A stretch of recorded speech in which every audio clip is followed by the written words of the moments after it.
avec qui il sera obligé de composer. Et je vais t'expliquer pourquoi. Sandy de Boston, tu as les vues sur Facebook. Mais si on te place dans le Jay Lobo, on me place dans le Jay Lobo, toi tu ne peux convaincre personne. Et tu le sais. Or, le professeur Kanto, si jamais il veut être président, a besoin des gens qui iront convaincre les boules du Jay Lobo. Toi, tu n'es pas en capacité. Parce qu'il ne s'agit pas dans une élection politique de rechercher des vues sur Facebook. C'est d'ailleurs la raison pour laquelle nous l'avons pensé à l'époque de président de Facebook. Parce que c'est sur Facebook que ses soutiens faisaient le plein des vues. Mais dans la réalité, non. On savait bien qui était sur le terrain. La base, Kanto, s'il veut être président du Cameroun, ne va jamais s'afficher avec des acteurs de la base. Donc, il faut d'abord que tu intègres cela. Parce que les acteurs de la base se sont attaqués au symbole de la République. Les acteurs de la base se sont attaqués à la République. Et donc, même si votre démarche va permettre demain votre mobilisation, qui a peut-être des fruits, et ça me permet aussi de convoquer Valsero, parce que j'ai entendu sa démarche. J'ai entendu la petite pique qu'il nous a envoyée. Nous n'avons pas la même... Nous sommes des... Je suis une femme politique. Vous êtes des activistes politiques sur Internet. Ce n'est pas pareil. Nous sommes en train de nous vendre, nous sommes en train de nous positionner.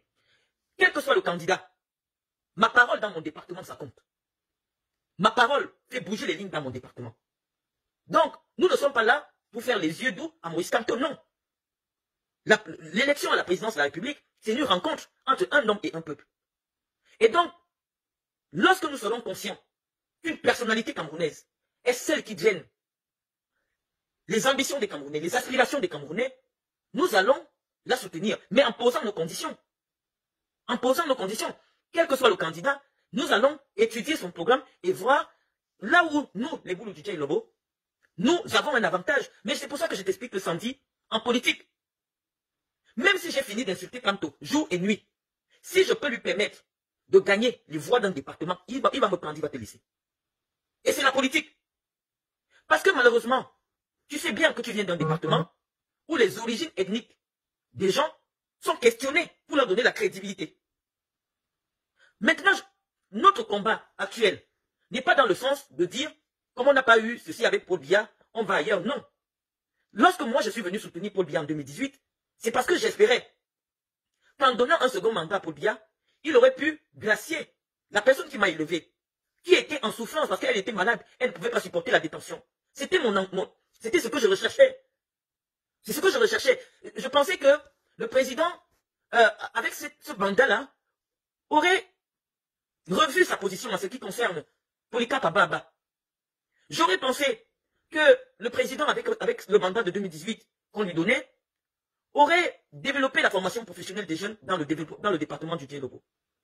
J'avais pensé qu'en donnant un dernier mandat, et je l'avais dit, allez revoir mes vidéos, que nous allons donner un dernier mandat au président de la République pour développer notre département. Pour construire des infrastructures sportives. J'ai honte. Moi, j'ai été président de la Ligue régionale de football du Sud. La région du Sud, alors qu'il y a une CAN qui a été organisée au Cameroun, la région du Sud n'a même pas pu bénéficier d'un terrain gazonné. Alors qu'on aurait bien pu mettre un site de la CAN à Ibolova pour permettre aux Gabonais et aux Équato-Guinéens de traverser simplement la frontière et venir voir la CAN. Mais nous serions restés avec des infrastructures. C'est honteux. Pour une ville comme Saint-Melima qui a une équipe en première division, de ne pas avoir un stade. C'est honteux pour une capitale régionale comme Ibolova de ne pas avoir un stade de football. Et donc, quand j'ai pensé que nous devions donner un dernier mandat au président, c'est parce que j'avais lu le programme de Pendis qui concernait le développement des infrastructures sportives au Cameroun. Et je pensais que ma région allait bénéficier de ce programme porté par le président Paul Biya. Mais nous n'avons rien bénéficié. Le combat politique s'en dit, c'est un combat d'intérêts. Des intérêts d'abord philosophiques, des intérêts économiques et des intérêts politiques. Lorsque nous savons profondément, nous les boulous, qu'il y a un adage chez nous qui dit, c'est-à-dire pour traduire en français, si tu veux qu'un boulou ne bénéficie pas du partage, donne à son frère de partager. Là, tu es sûr qu'il ne va pas donner à son frère. Parce que le boulou a toujours été quelqu'un tourné vers l'extérieur. Quelqu'un qui pense qu'il est investi du pouvoir d'aider les autres que de s'aider lui-même. Et donc nous disons que nous ne voulons pas être la dernière roue du carrosse. Nous disons que 40 ans de sacrifice pour permettre aux autres de se développer, aux autres de s'émanciper, il est temps de penser à nous. Voilà ma démarche. Voilà ma démarche. Arrêtons de nous tirer dans les balles dans les pieds, Sandy. Moi, j'ai déjà été responsable associatif dans, dans ma région. Toi, tu n'as jamais été quoi que ce soit. Toi, tu ne peux pas rassembler 10 000 jeunes. Mais moi, quand j'ai fait une démonstration de force, quand Samuel Eto'o est venu, j'ai réussi à sortir près de 8 000 jeunes.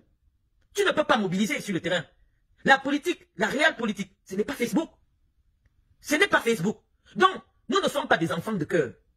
C'est-à-dire que, même si il arrivait que Paul Biya réussisse à nous reconvaincre de lui donner un mandat, après lui avoir dit en 2018 que c'est le dernier mandat qu'on lui donnait, nous, on ne va pas signer un chèque en blanc. On ne va pas accepter un chèque en blanc. Non.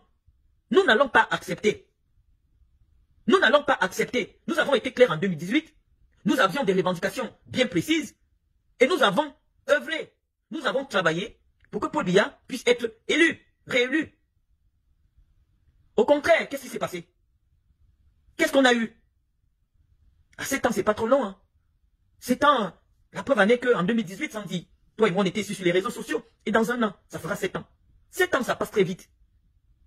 Donc, nous disons à Paul Biya que nous ne sommes plus déterminés à l'accompagner. Parce que, non seulement, c'est prendre un risque pour notre pays, mais aussi, ça ne nous apporte rien. Au contraire, la politique, c'est ça. Donc, nous ne sommes pas dans un combat de qui veut entrer à la base. Non, moi, je ne voudrais pas être identifié comme une activiste de la base. Non. Parce que la base, elle s'est attaquée aux institutions de la République.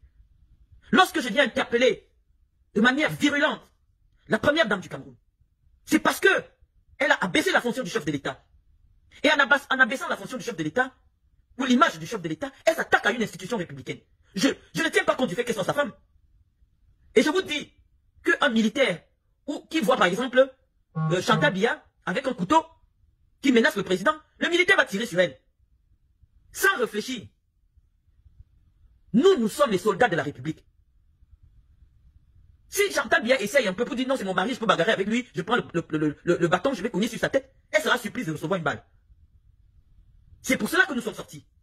Pour défendre l'institution. Et quand on défend l'institution, ça ne veut pas dire que nous partageons les mêmes convictions politiques. Mais l'institution, celui qui incarne la République, il est au-dessus de toutes les velléités politiques. Il est au-dessus de toutes les... Tant que Paul Biya est investi de la fonction de chef de l'État, tant qu'il incarne l'État tel que c'est prévu dans l'article 9 de notre Constitution, quelles que soient nos velléités politiques, quelles que soient nos opinions politiques, cet homme mérite notre respect. Et parce que vous avez attaqué cette institution, vous avez abaissé sa fonction en Europe, Maurice Kamto ne va jamais vous reconnaître publiquement.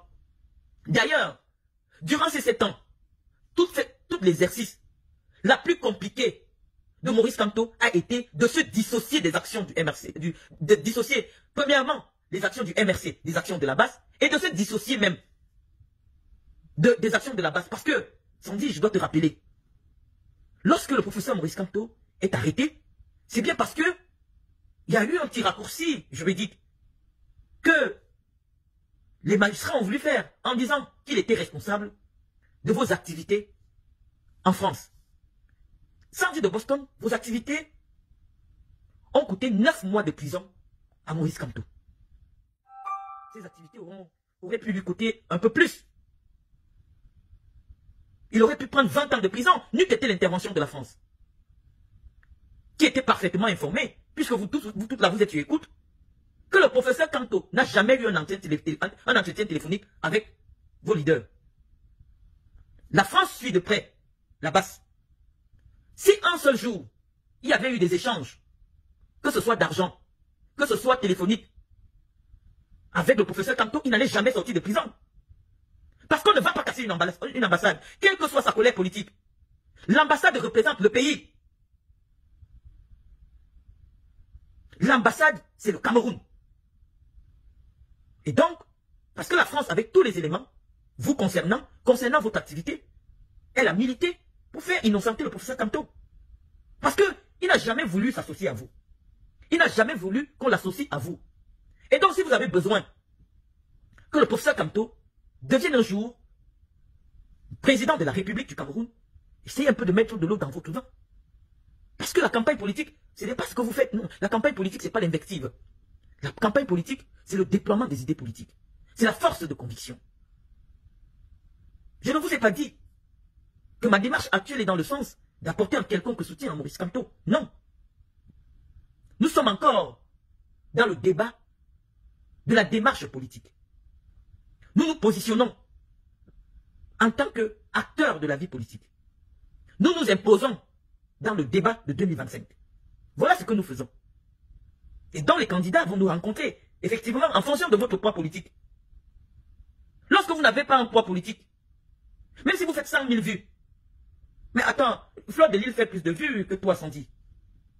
Mais professeur Kamto ne va jamais solliciter un entretien. Ou alors avec Fleur de Lille, non. Parce que Fleur de Lille, sur le terrain, c'est zéro. Que ce soit sur le terrain des idées, que ce soit sur le terrain de la mobilisation politique, c'est zéro. Sortez le professeur Kamto de ses affaires de Facebook. On ne gagne pas une élection politique dans les directs. Non. Samedi, à Saint-Mélima, tu ne peux pas parler à un boulot ou je parle à un boulot, non. Parce que le boulot est essentiellement tribaliste. Il va d'abord demander ton indane. Tu lui parles en tant que qui? Il va demander ta lignée. Tu sors d'où? Tu parles pour qui? Tu as déjà fait quoi qui ici? Zadia Kaladoué, Ouvert Zadje. Jamais. Mais moi, je leur ai donné des groupes électrogènes. Je suis allé dans les hôpitaux. J'ai payé l'école aux enfants. Je suis tous les jours avec eux. Donc quand je leur parle, ma parole compte. Quand je leur dis quelque chose, ma parole compte. Maurice Kamto ne pourra pas faire campagne à Saint-Mélima. Si nous n'autorisons pas, c'est nous qui allons autoriser. Si nous restons ici, même si Paul Biya donne l'autorisation à Kamto de faire campagne à Saint-Mélima, si moi je m'assois sur Facebook, je dis qu'il n'y a pas campagne, Kamto n'entrera pas à Saint-Mélima. Si l'État donne le droit à Kamto de venir faire campagne à Saint-Mélima, si moi, je dis que la caravane de Kamto ne traverse pas le village où mon père est enterré, il n'entrera pas. C'est ça la politique. Kamto vous a déjà convaincu. Donc vous n'êtes plus un enjeu pour lui. C'est-à-dire que ce que nous représentons pour Paul Biya, c'est ce que vous représentez chez Kamto. Non. La séduction politique aujourd'hui pour Maurice Kamto, s'il va être président, c'est vers nous. Ce n'est pas vers vous. Non, vous êtes des personnes acquises à sa cause pour des raisons qui vous concernent. Je vous dis, moi je viens d'un département qui est très compliqué. C'est un département qui est compliqué. On ne vient pas là-bas n'importe comment. Même si l'État donne le droit à Maurice Kamto de venir faire campagne, si nous on dit qu'il ne fait pas campagne là-bas, il ne va pas faire campagne. Il ne va pas faire campagne. Si nous on dit qu'aucune voix du Djei Lobo ne doit chercher l'autre, aucune voix du Djei Lobo ne doit chercher l'autre. C'est ça la force politique. C'est ça la force politique. Et nous ne l'avons pas acquise sur Facebook. Non. Nous on ne recherche pas les vues.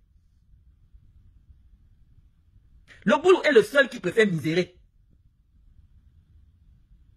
Il préfère vivre dans la misère.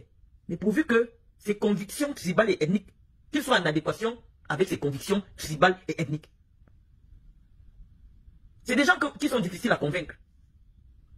Il n'y a qu'un boulot, 100% boulot, qui peut expliquer à un boulot pourquoi il doit changer d'avis. Ça on dit tu ne peux pas.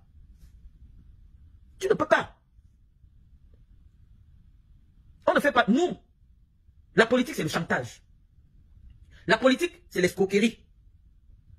Parce que vous n'allez pas expliquer comment chaque année quelqu'un vient vous dire « Oh, la vie va changer, vous aurez tout, machin. » Et après, il revient vous dire la même chose, vous lui demandez « Mais la dernière fois, tu nous avais dit ça, pourquoi ça n'a pas marché ?» C'est l'escroquerie. C'est l'escroquerie. C'est l'escroquerie intellectuelle. Et donc, je pense que le professeur Maurice Kamto, si jamais il veut gouverner le Cameroun, il sait qu'il doit faire avec toutes les ethnies, malheureusement. Et chaque ethnie, chaque tribu a sa particularité. Même si on dit que le tribalisme ne va... on peut combattre le tribalisme. Il y a des gens, dans leur culture ancestrale, certaines valeurs ont été enseignées. Et donc, quel que soit le... Je vous assure que convaincre un boulot de voter un engrais beaucoup, ce n'est pas facile. Parce que quand on parle des Bamileke, les gens peuvent croire. Je vous dis, convaincre un boulot d'aller voter pour un Nanga, ce n'est pas facile. Pareil aussi pour d'autres ethnies. Même Aïdjo, quand il voulait les voix de notre département, il a été obligé de donner les meilleurs postes. De nous promettre qu'après lui, là, ce sera nous. Oui. Puisqu'il a d'abord fait d'Assale, Premier ministre. Et il a fait de Biya, Premier ministre. Parce qu'il était conscient que les plus compliqués, ceux qui tirent la locomotive intellectuelle au Cameroun, c'est les boulous. C'est des gens compliqués. Je vous assure que Si en 2025, on se retrouve avec un scénario, je prends un exemple, hein. Ferdinand Gongo, en face de Maurice Kamto, les boules vont voter pour Maurice Kamto. Les boules vont voter pour Maurice Kamto. Vous n'avez pas à m'expliquer pourquoi. Vous n'avez pas à me demander pourquoi. Moi, je sais pourquoi. Donc, même si Ferdinand Gongo est candidat, il sait que pour revenir dans le Djai Lobo, ça va être compliqué. Donc, il va négocier avec les leaders du Djai Lobo. Il va négocier avec les leaders d'opinion, les leaders jeunes, les leaders associatifs. Parce qu'il sait que sa campagne la plus difficile sera dans le département qui a eu le pouvoir pendant 41 ans et qui n'a pas de route, qui n'a pas d'école. Les enfants sont au chômage. Il n'y a pas d'hôpitaux. Sa campagne la plus difficile sera là-bas. Ce n'est pas à l'ouest. Ce n'est pas au nord. Parce que les gens du nord, eux, ils ne savent même pas qu'ils sont au Cameroun. Les gens du nord ne savent pas qu'ils vivent au Cameroun. D'abord, c'est loin. Et puis, on a tout fait pour qu'ils ne se rendent même pas compte. C'est-à-dire, le taux d'illettrisme dans la région du Grand Nord, dans les régions du Grand Nord, est même d'abord le flanc du Cameroun. C'est-à-dire qu'on ne peut pas faire en sorte que près de 8 millions de Camerounais lire et écrire soit un défi. Ça veut dire qu'ils ne sont même pas au courant. Vous ne verrez jamais des blogs tenus par des nordistes et des nordistes qui commentent là-bas. Non, ils ne sont même pas au courant. Ils ne sont pas au courant. Parce que les gens qui comprennent la politique, c'est des gens qui peuvent écouter les directs, qui peuvent entendre le français, qui peuvent analyser. Donc je vous assure que 2025 s'annonce compliqué pour tous les camps. Donc n'allez pas des gens en terrain conquis. Non, ce n'est pas les vues de Facebook. Je vous dis, s'il y a 1500 personnes maintenant, à Samblima, il y a peut-être, bon, comme ma page quand même, c'est essentiellement les gens de Samblima, à cause de mon engagement associatif. Mais je veux dire que il y a peut-être 300 qui viennent du MRC de la Basse. Mais les 1200, c'est les gars de Samblima. Ce sont les gars de Samblima. Ils sont là. Ils disent que Malène Abgadjoya, on dit, Abgadjoya, Nebia Boya. Oui, ils sont là pour écouter ça. Ils savent que lorsqu'on aura les candidats, je vais leur dire pour qui nous on va voter.